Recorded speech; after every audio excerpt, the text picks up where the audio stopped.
নমস্কার বন্ধুরা, আমি সুমি আবারও চলে এলাম নতুন একটি রেসিপির সাথে। আজ রান্না করে দেখাবো রুই মাছ দিয়ে বেগুন আলুর ঝোল। চলুন তাহলে রেসিপিটি শুরু করা যাক। তার আগে ভিডিওটি যদি ভালো লেগে থাকে চ্যানেলটিকে সাবস্ক্রাইব করতে ভুলবেন না। চলুন তাহলে রেসিপিটি শুরু করা যাক। রান্না করার জন্য একটি কড়া বসিয়ে নিয়েছি। কড়াইটি গরম হয়ে গেছে, তেল দিয়ে দেব। তেলটি গরম হয়ে গেছে, রুই মাছটাকে ভেজে নেব। আগে থেকে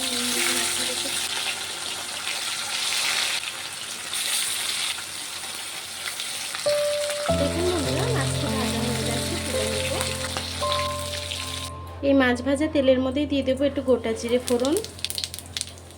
এখন দিয়ে দেবো বেগুন আলুটাকে দিয়ে ভেজে নেব। দিয়ে দেবো স্বাদ মতো একটু নুন, দেবো একটু হলুদ গুঁড়ো, দিয়ে আমি বেগুনটাকে ভেজে নেব।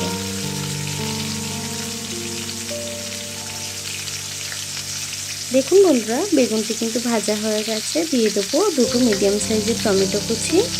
টমেটোটাকে দিয়েও কিছুক্ষণ রান্না করে নেব। এখন দিয়ে দেবো আদা আর কাঁচা লঙ্কা বাটা। আমি শিলবাটায় বেটে নিয়েছি। আদা কাঁচা লঙ্কা বাটাটাকে দিয়েও কিছুক্ষণ রান্না করে নেব।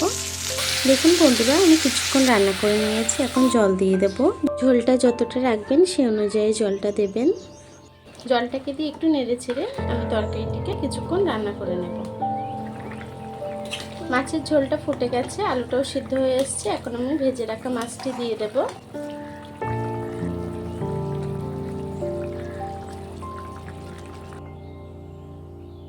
মাছটাকে দিয়ে ঝোলের তলা একটু ডিপ করে দেব, যাতে মাছের মধ্যে ঝোলটা ভালোভাবে চলে যায়, খেতেও ভালো লাগবে। আমি আরও কিছুক্ষণ রান্না করে নেব। দেখুন বন্ধুরা, আমার তরকারিটি হয়ে গেছে। নামানোর আগে ভাজা জিরের গুঁড়ো দিয়ে দেব। ভেজে রাখা জিরের গুঁড়ো দিয়ে দেব।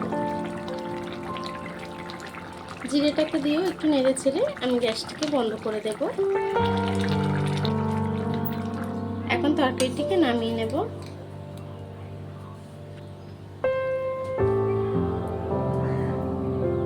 দেখুন বন্ধুরা, আমার রুই মাছ দিয়ে বেগুন আলু ঝোলটি কিন্তু হয়ে গেছে।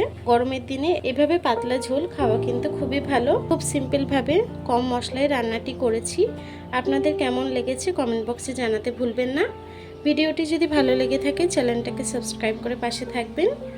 আর এতক্ষণ ধরে আমার ভিডিওটি দেখার জন্য আপনাদেরকে অসংখ্য ধন্যবাদ।